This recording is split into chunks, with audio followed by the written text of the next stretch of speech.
ലോകത്ത് എല്ലാ രാജ്യങ്ങൾക്കും ഒരു ഭരണഘടനയുണ്ട്. ഭാരതത്തിനും ഒരു ഭരണഘടന ഉണ്ട്. Doctor BR. അംബേദ്കറുടെ 132ാം ജന്മദിനത്തോട് അനുബന്ധിച്ച് ഇന്ത്യൻ ഭരണഘടനയുടെ ആമുഖം മുതൽ ഞാൻ സംസാരിക്കുന്നു. എൻ്റെ പേര് ബെണ്ണിയൂർ ചന്ദ്രൻ. Doctor B R. അംബേദ്കർ ഭരണഘടനയുടെ കരട് നിർമ്മാണ സമിതിയുടെ അധ്യക്ഷനായിരുന്നു. Doctor B R. അംബേദ്കർ 1947 ആഗസ്റ്റ് 29-നാണ് അദ്ദേഹം ഈ ചുമതല ഏറ്റെടുത്തത്. ആദ്യ കേന്ദ്ര മന്ത്രിസഭയിലെ നിയമമന്ത്രിയും അദ്ദേഹമായിരുന്നു. 1951 മന്ത്രിസ്ഥാനം രാജിവെച്ചു. 1952 രാജ്യസഭ അംഗമായി. ഇന്ത്യൻ ഭരണഘടനയ്ക്ക് രൂപം നൽകാൻ ഭരണഘടന നിർമ്മാണ സഭയെടുത്തത് 2 വർഷവും 11 മാസവും 17 ദിവസവുമാണ്. ആകെ 11 സെക്ഷനുകളിലായി 165 ദിവസം സഭ സമ്മേളിച്ചു. 1946 ഡിസംബർ 13-ന് സഭയിൽ ലക്ഷ്യപ്രമേയം ജവഹർലാൽ നെഹ്റു അവതരിപ്പിച്ചു. 1947 ജാനുവരി 22-ന് ഈ പ്രമേയം അംഗീകരിച്ചു. 1947 ആഗസ്റ്റ് 14-ന് അർദ്ധരാത്രി ഭരണഘടന നിർമ്മാണ സഭ നിയമനിർമ്മാണ സഭയായി. 1947 ആഗസ്റ്റ് 29-ന് ഡോക്ടർ ബി.ആർ. അംബേദ്കർ അധ്യക്ഷനായിരുന്നു. ഭരണഘടന കരട് നിർമ്മാണ സമിതി നിലവിൽ വന്നു. 1950 ജാനുവരി 26-ന് ഇന്ത്യൻ ഭരണഘടന നിലവിൽ വന്നു. 1950 ജാനുവരി 26 മുതൽ 1962 മെയ് 13 വരെ തുടർച്ചയായി 2 തവണ രാഷ്ട്രപതി സ്ഥാനം അലങ്കരിച്ച വ്യക്തി ബീഹാർ ഗാന്ധി അല്ലെങ്കിൽ ഡോക്ടർ രാജേന്ദ്ര പ്രസാദ്.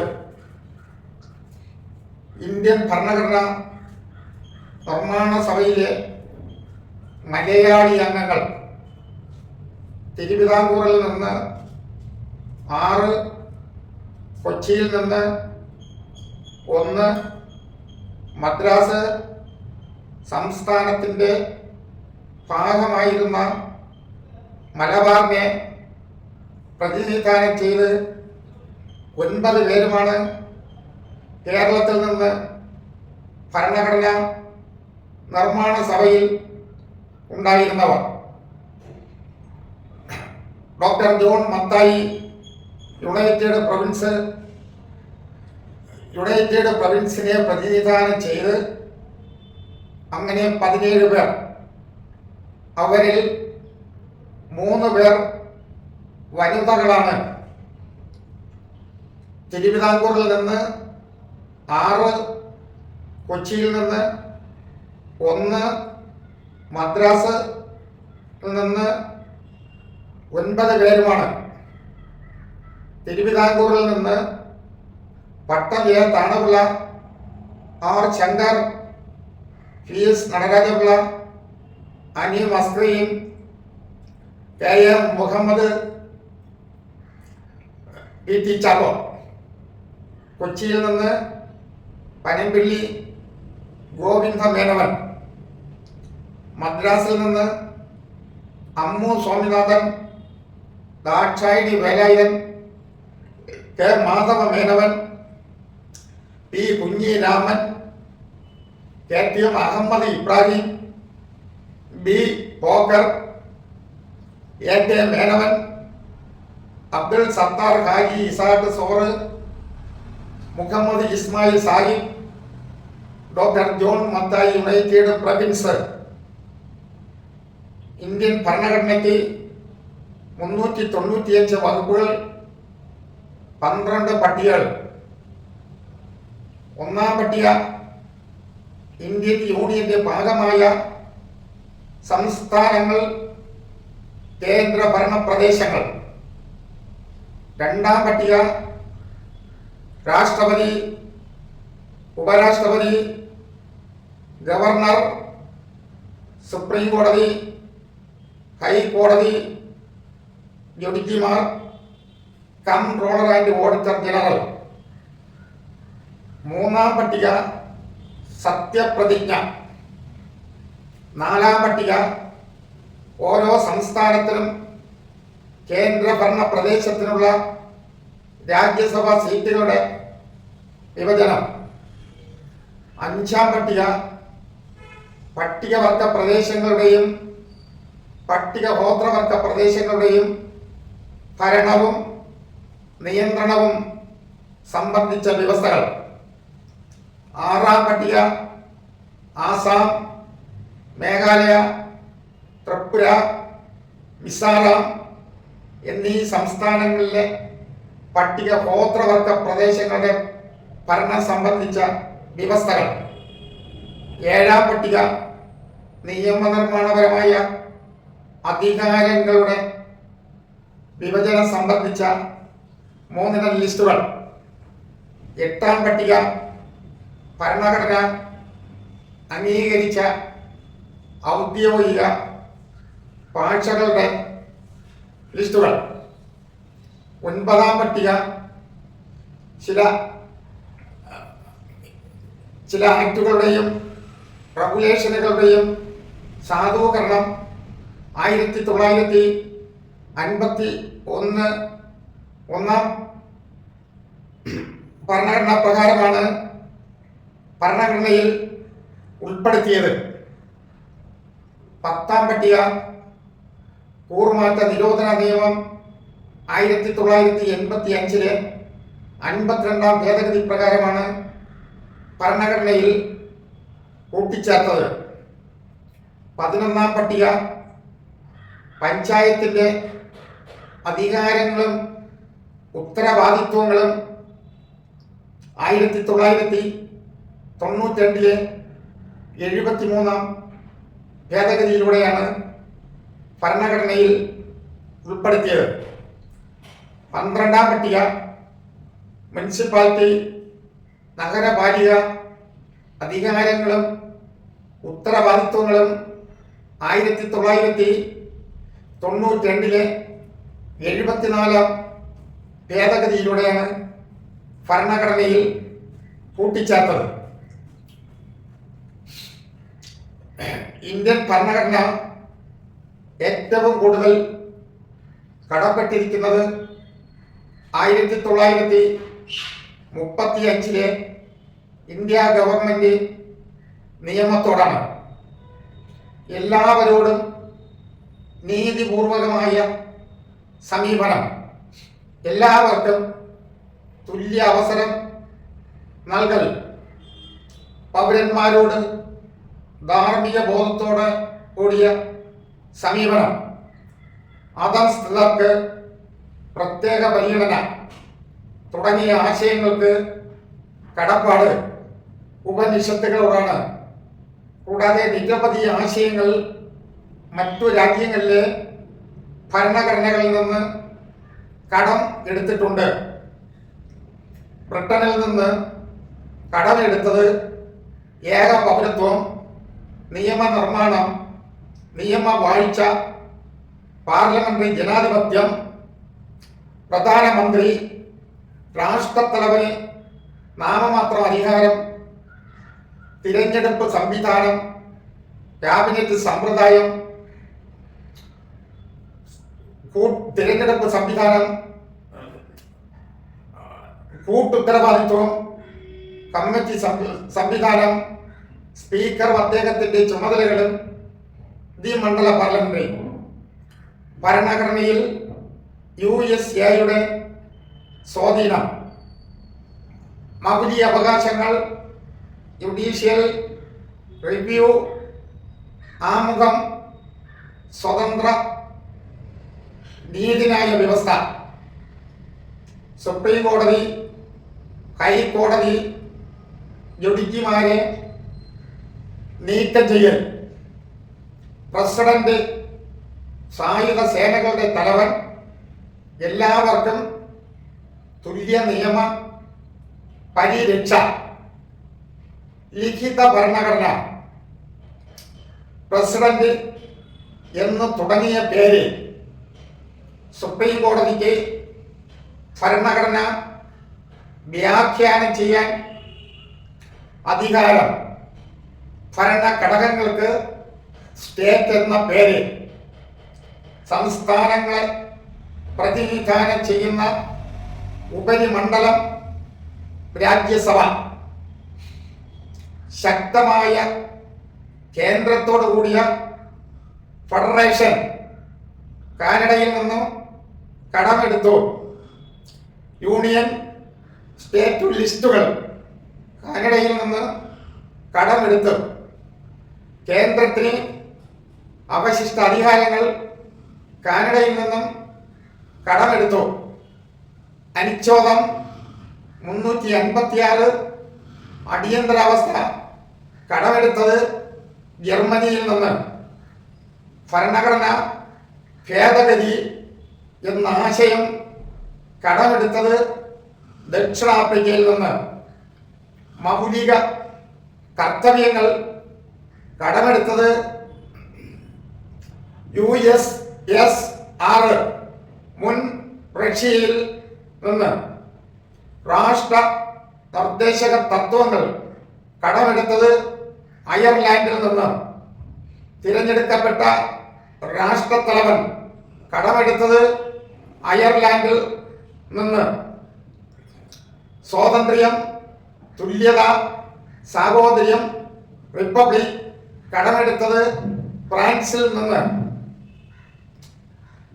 സംസ്ഥാനങ്ങൾ, രാജ്യത്തിനകത്ത് സംസ്ഥാനങ്ങൾ തമ്മിൽ വാണിജ്യത്തിനും വ്യാപാരത്തിനും സ്വാതന്ത്ര്യം ഓസ്ട്രേലിയയിൽ നിന്നും കടമെടുത്തു.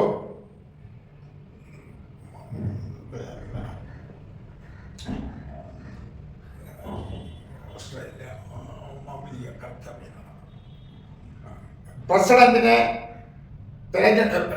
ഭരണഘടന അനുസരിച്ച് യൂണിയന്റെ എക്സിക്യൂട്ടീവ് അധികാരങ്ങൾ പ്രസിഡന്റിൽ നിക്ഷിപ്തമാണ്. അസംബ്ലിയിലെയും പാർലമെന്റിലെയും തിരഞ്ഞെടുക്കപ്പെട്ട അംഗങ്ങളടങ്ങുന്ന ഇലക്ട്രൽ കോളേജ് കൈമാറ്റം ചെയ്യാവുന്ന ഒറ്റ വോട്ട് വഴിയും ആനുപാതിക പ്രാതിനിധ്യ സമ്പ്രദായം അനുസരിച്ചും പ്രസിഡന്റിനെ തിരഞ്ഞെടുക്കപ്പെടുന്നു. 5 വർഷത്തേക്കാണ് തിരഞ്ഞെടുക്കപ്പെടുന്നത്. വീണ്ടും തിരഞ്ഞെടുപ്പിൽ മത്സരിക്കുന്നതിന് ഭരണഘടന വിലക്കുന്നതുമില്ല. യോഗ്യത: ഭാരത പൗരനും 35 വയസ്സ് പൂർത്തിയാകണം.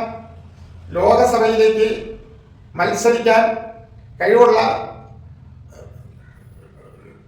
ആർക്കും രാഷ്ട്രപതിയായി മത്സരിക്കാം.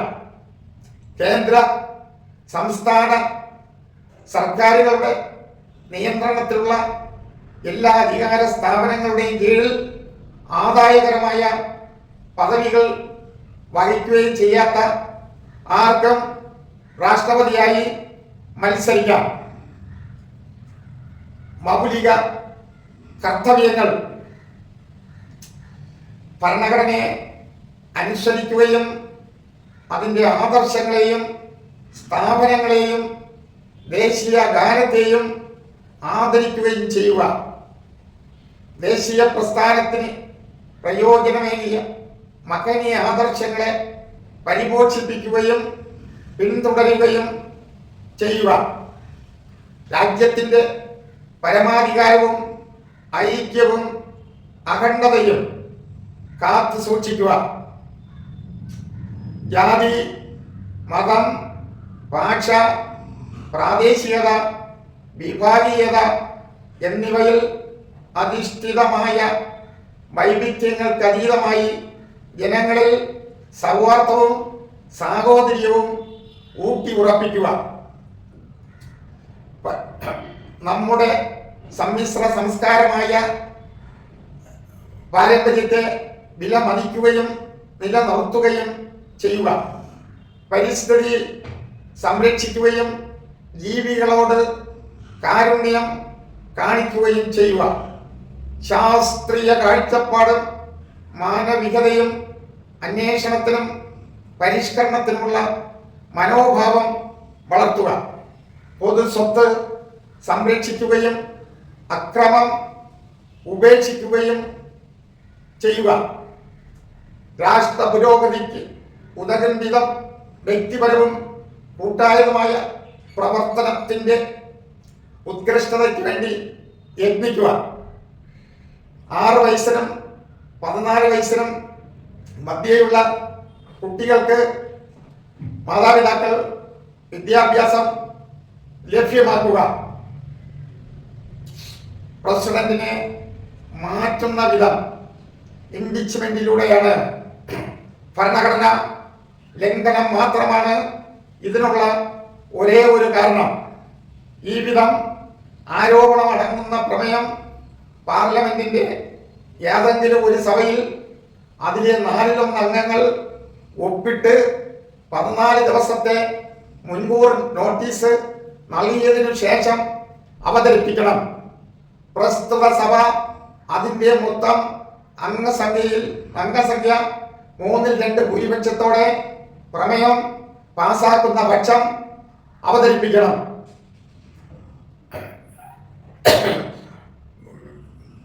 പ്രസ്തുത സഭ അതിൻ്റെ മൊത്തം അംഗസംഖ്യയുടെ 3/2 ഭൂരിപക്ഷത്തോടെ പ്രമേയം പാസാക്കുന്ന പക്ഷം അവതരിപ്പിക്കണം. അടുത്ത സഭയ്ക്ക് ആരോപണത്തെക്കുറിച്ച് അന്വേഷിക്കാവുന്നതും അത്തരം അന്വേഷണത്തിന് ഒടുവിൽ ആരോപണം ശരിവെച്ചുകൊണ്ടും അതും മൊത്തം അംഗസംഖ്യയുടെ 3/2 ഭൂരിപക്ഷത്തോടെ പ്രമേയം പാസാക്കുന്ന പക്ഷം പ്രസിഡന്റ് സ്ഥാനഭൂഷ്ടനാകുന്നു. പ്രസിഡന്റിന്റെ അധികാരത്തെ പലതായി തരംതിരിച്ചിരിക്കുന്നു. എക്സിക്യൂട്ടീവ് അധികാരം രാഷ്ട്രത്തലവൻ എന്ന നിലയിൽ രാജ്യത്തെ സുപ്രധാന പദവികൾ വഹിക്കുന്നവരെ നിയമിക്കുന്നതും തലസ്ഥാനങ്ങളിൽ നിന്ന് നീക്കം ചെയ്യുന്നതും പ്രസിഡന്റാണ്. പ്രധാനമന്ത്രി, കേന്ദ്രമന്ത്രിമാർ, ഗവർണർ, ധനകാര്യ commission, union public service commission, തിരഞ്ഞെടുപ്പ് കമ്മീഷൻ തുടങ്ങിയ സ്ഥാപനങ്ങളിലെ അധ്യക്ഷന്മാരും അംഗങ്ങളും നയതന്ത്ര പ്രതിനിധികൾ, കൺട്രോളർ ആൻഡ് ഓഡിറ്റർ ജനറൽ തുടങ്ങിയ പദവികൾ ഈ ഗണത്തിൽപ്പെടുന്നു. നിയമനിർമ്മാണ അധികാരം പ്രസിഡന്റ് പാർലമെന്റിന്റെ ഭാഗമാണ്. അദ്ദേഹത്തിന് പാർലമെന്റിന്റെ സമ്മേളനങ്ങൾ വിളിച്ചു കൂട്ടുവാനും നിർത്തിവെക്കാനും അവയെ അഭിസംബോധന ചെയ്യാനും ലോകസഭ പിരിച്ചുവിടാനും അധികാരമുണ്ട്. 85-ാം വകുപ്പ് പ്രകാരം പാർലമെന്റിലേക്ക് അംഗങ്ങളെ നാമനിർദ്ദേശം ചെയ്യാനും ഓർഡിനൻസ് ഇറക്കാനുള്ള അധികാരം ഭരണഘടന അദ്ദേഹത്തിന് നൽകുന്നു. എന്നാൽ ചില പ്രത്യേക വിഷയങ്ങളെ സംബന്ധിച്ച് പുതിയ സംസ്ഥാനങ്ങളുടെ രൂപീകരണം, മണി ബിൽ തുടങ്ങിയവ. ബില്ലുകൾ പാർലമെന്റിൽ അവതരിപ്പിക്കണമെങ്കിൽ അദ്ദേഹത്തിന്റെ മുൻകൂർ അനുമതിയും വാങ്ങിച്ചിരിക്കേണ്ടതാണ്. എന്നാൽ പ്രസിഡന്റിന്റെ നിയമനിർമ്മാണ അധികാരത്തിലെ ഏറ്റവും കാതലായ കാര്യം ബില്ലുകൾ നിയമങ്ങളാകണമെങ്കിൽ അദ്ദേഹത്തിന്റെ കയ്യൊപ്പ് നിർബന്ധമാണ്. ഭരണഘടനയുടെ 11-ാം ഭാഗത്ത് 245 മുതൽ 263 വരെയുള്ള വകുപ്പുകൾ യൂണിയനും സംസ്ഥാനങ്ങളും തമ്മിലുള്ള ബന്ധങ്ങളെ കുറിച്ച് പരാമർശിക്കുന്നു.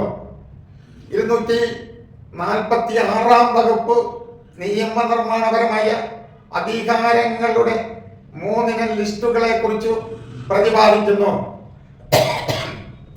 Union list, state list, concurrent list എന്നീ 3 ലിസ്റ്റുകളാണ്. 7-ാം പട്ടികയുടെ ഉള്ളടക്കം ലിസ്റ്റിൽ അഥവാ യൂണിയൻ ലിസ്റ്റിൽ പരാമർശിച്ചിട്ടുള്ള വിഷയങ്ങൾ സംബന്ധിച്ച് നിയമം ഉണ്ടാക്കാൻ പാർലമെന്റിനാണ് അധികാരം. ഇതിൽ 97 വിഷയങ്ങൾ അടങ്ങിയിരിക്കുന്നു.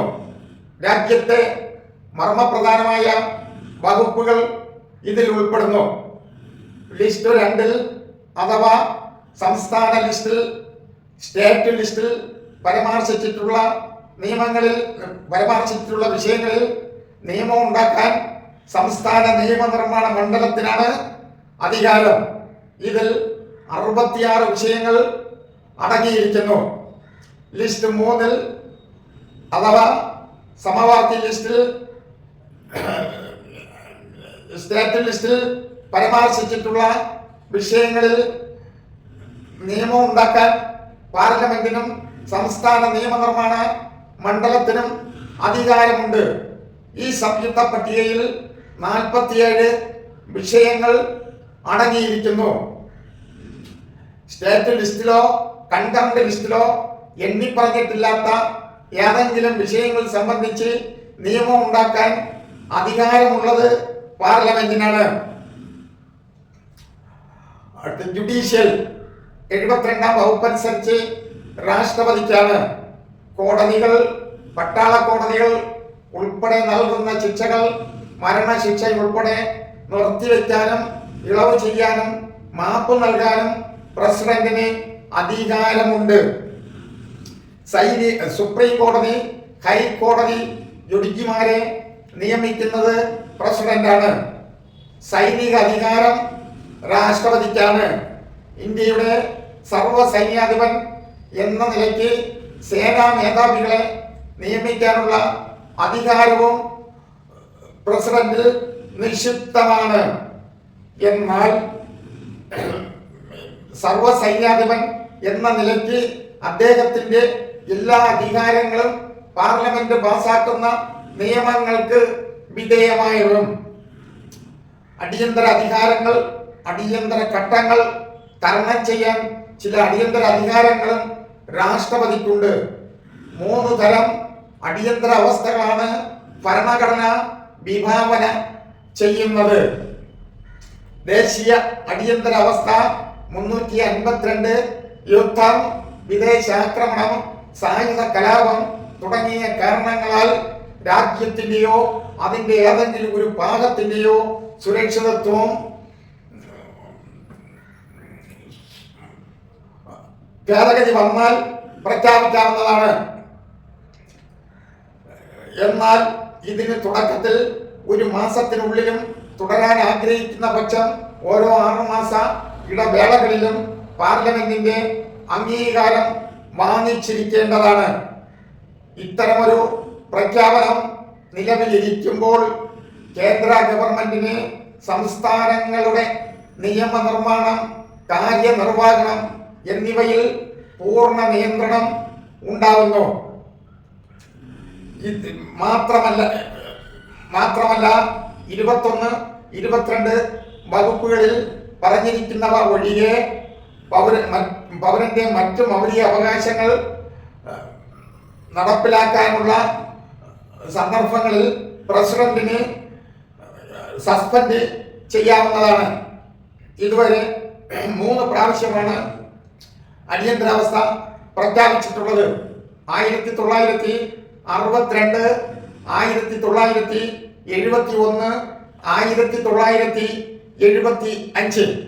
1962 ചൈനയുമായി പ്രഖ്യാപിച്ച അടിയന്തരാവസ്ഥ 1968 വരെ നിലനിന്നു.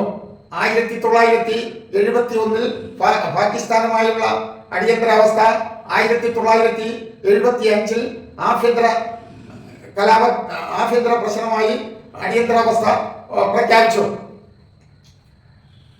കൺകറന്റ് ലിസ്റ്റിലെ പ്രധാന ഇനങ്ങൾ: പ്രതിരോധം, സായുധ സേനകൾ, പട്ടാളത്താവളങ്ങൾ, സായുധ സേനകളുടെ കോട്ട, കൊത്താളങ്ങൾ, ആയുധങ്ങളും വെടിക്കോപ്പും, ആണവ ഊർജം, പ്രതിരോധ വ്യവസായം, കേന്ദ്ര രഹസ്യ അന്വേഷണം, വിചാരണ തടങ്കൽ, വിദേശകാര്യം, നയതന്ത്രം, ഐക്യരാഷ്ട്ര സംഘടന, അന്താരാഷ്ട്ര സമ്മേളനങ്ങൾ, സന്ധികൾ, ഉടമ്പടികൾ, യുദ്ധവും സമാധാനവും, അന്യരാജ്യത്തിനുള്ള അധികാരിത, പൗരത്വം, കുറ്റവാളികളെ കൈമാറൽ,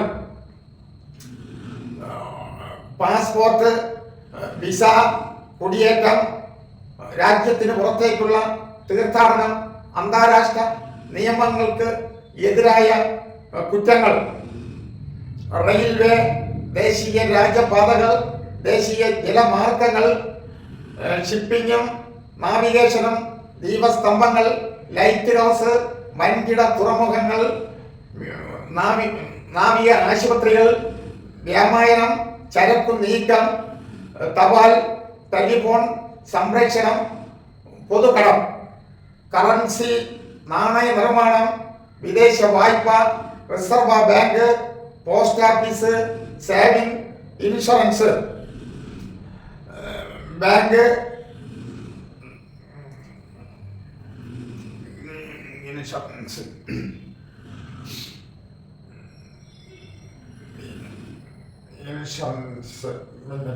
പേറ്റന്റ്, ഖനനം, ചലച്ചിത്രങ്ങൾക്ക് പ്രദർശന അനുമതി, കന്യാകുമാരി യൂണിയൻ പബ്ലിക് സർവീസ് തിരഞ്ഞെടുപ്പ് കമ്മീഷൻ, ഓഡിറ്റ്, പാർലമെന്റ്, സുപ്രീം കോടതി, അന്തർ സംസ്ഥാന കുടിയേറ്റം, കസ്റ്റംസ് തീരുവ, കോർപ്പറേഷൻ നികുതി, ഡോക്ടർ ബി.ആർ. അംബേദ്കറുടെ അന്ത്യ വിശ്രമ സ്ഥലം, ചൈത്യ ഭൂമി, ഗാന്ധിജിയുടെ അന്ത്യവിശ്രമ സ്ഥലം, വിജയ് രാജ്ഘട്ട്, ജവഹർലാൽ നെഹ്റുവിന്റെ അന്ത്യവിശ്രമ സ്ഥലം, ശാന്തിവനം, ഇന്ദിരാഗാന്ധിയുടെ അന്ത്യവിശ്രമ സ്ഥലം, ശക്തിസ്ഥൽ, ലാൽ ബഹദൂർ ശാസ്ത്രിയുടെ അന്ത്യവിശ്രമ സ്ഥലം, വിജയ് ഘട്ട്, ബിർഭൂമി എന്ന് അറിയപ്പെടുന്നത് രാജീവ് ഗാന്ധിയുടെ അന്ത്യ വിശ്രമ സ്ഥലം. മൗലിക അവകാശങ്ങൾ ഭരണഘടനയുടെ 3-ാം ഭാഗത്ത് 12 മുതൽ 35 വരെയുള്ള വകുപ്പുകൾ മൗലിക അവകാശങ്ങളെക്കുറിച്ച് പ്രതിപാദിക്കുന്നു. തുടക്കത്തിൽ 7 അവകാശം ഉണ്ടായിരുന്നു. അതിൽ സ്വത്തവകാശം 1978 44-ാം ഭരണഘടന ഭേദഗതി വഴി നിയമപരമായ അവകാശമായി തീർന്നു. മറ്റു മൗലിക അവകാശങ്ങൾ: സമത്വത്തിനുള്ള അവകാശം 14, 18 വകുപ്പുകൾ, സ്വാതന്ത്ര്യത്തിനുള്ള അവകാശം 19, 22 വകുപ്പുകൾ, ചൂഷണത്തിനെതിരെയുള്ള അവകാശം 23, 24 വകുപ്പുകൾ, മത സ്വാതന്ത്ര്യത്തിനുള്ള അവകാശം 25, 28 വകുപ്പുകൾ, സാംസ്കാരികവും വിദ്യാഭ്യാസപരവുമായിട്ടുള്ള അവകാശം 29, 30 വകുപ്പുകൾ, ഭരണഘടനാപരമായി പരിഹാര മാർഗത്തിനുള്ള അവകാശം 32-ാം വകുപ്പ്, ഐത്തോച്ചാടനം ഭരണഘടനയുടെ 17-ാം ഭാഗത്ത് തൊട്ടുകൂടായ്മയുടെ ഏത് രൂപവും നിയമവിരുദ്ധവും ശിക്ഷാർഹവുമാണ്. പ്രസ്തുത നിയമം പ്രാബല്യത്തിൽ വരുത്താൻ വേണ്ടി 1955 അൺടച്ചബിലിറ്റീസ് ഓഫൻസ് ആക്ട് പാർലമെന്റ് പാസാക്കി. 1976 അതിനെ protection of civils right act എന്ന പുനർനവീകരണവും നടത്തി. നിയമം ലംഘിക്കുന്നവർക്ക് 1 മുതൽ 2 വർഷം വരെ ശിക്ഷ കോടതികൾക്ക് നൽകാവുന്നതാണ്. ഇന്ത്യൻ ഭരണഘടനയുടെ ആർട്ടിക്കിൾ 19 പ്രകാരം പൗരന്മാർക്ക് എത്ര അടിസ്ഥാനപരമായ സ്വാതന്ത്ര്യങ്ങൾ നൽകുന്നു? 6.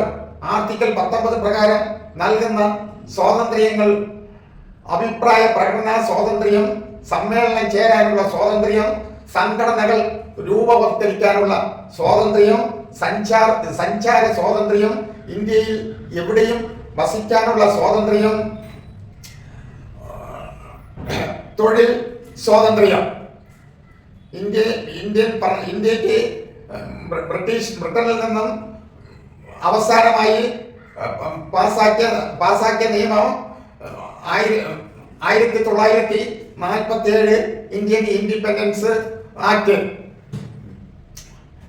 ഇന്ത്യൻ ഭരണഘടന ഉറപ്പ് നൽകിയിരിക്കുന്ന മൗലിക അവകാശങ്ങളെ കുറിച്ച് സംരക്ഷിക്കാനുള്ള ഉപകരണങ്ങൾ റിട്ടുകൾ. ഭരണഘടനയുടെ ഏതെല്ലാം വകുപ്പുകളിലാണ് റിട്ടുകളെ കുറിച്ച് പ്രതിപാദിക്കുന്നത്? 32, 226 റിട്ടുകൾ ഏതെല്ലാം? Habeas corpus, mandamus, prohibition, substitute, quo warranto. 32-ാം വകുപ്പ് അനുസരിച്ച് റിട്ടുകൾ പുറപ്പെടുവിക്കാനുള്ള അധികാരം സുപ്രീം കോടതിക്ക്. 226-ാം വകുപ്പ് അനുസരിച്ച് റിട്ടുകൾ പുറപ്പെടുവിക്കാനുള്ള അധികാരം ഹൈക്കോടതിക്ക്. ഹോബിയസ് കോർപ്പസ് നിങ്ങൾക്ക് ശരീരമേറ്റെടുക്കാം എന്നാണ് ഇതിന്റെ വാച്യാർത്ഥം. നിയമവിരുദ്ധമായി ഒരു വ്യക്തിയെ തടവിൽ വെക്കുന്നത് തടയുക എന്നതാണ് ഇതിന്റെ ഉദ്ദേശ്യം. ഇതിന്റെ വെളിച്ചത്തിൽ സ്വകാര്യ വ്യക്തികളോ ഭരണകൂടമോ തടവിൽ പാർപ്പിച്ചിരിക്കുന്നവരെ കോടതിയിൽ ഹാജരാക്കണമെന്ന് ആവശ്യപ്പെടാനും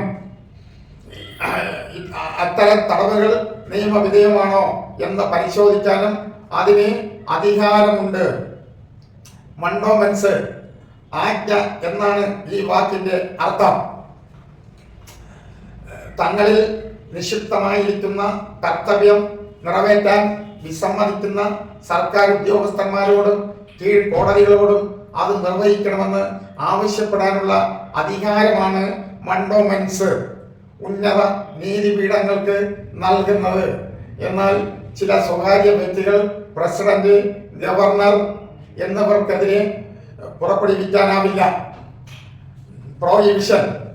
കീഴ്ക്കോടതികൾ അവയുടെ അധികാര സീമയ്ക്ക് പുറത്തുള്ള കാര്യങ്ങളിൽ എടുത്ത തീരുമാനങ്ങളെ അസാധുവാക്കാനുള്ള മേൽക്കോടതികളുടെ